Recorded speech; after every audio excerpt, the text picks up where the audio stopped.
Hey guys, I will show you how to fix this problem on Windows system. What you have to do, you need to just follow my screen and we will fix this issue together. It's very easy. This solution is applicable for Windows 10 as well as Windows 11. So as you can see, the application size is medium one. So if I wanted to change it, I will simply right click on the desktop and select view and then select large icons.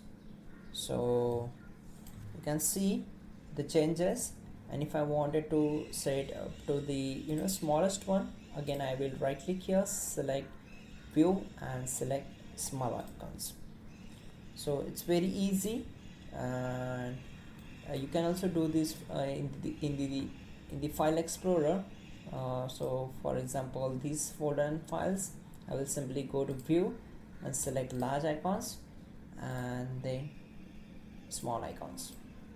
So I will set up to the medium one. This is the default and best size.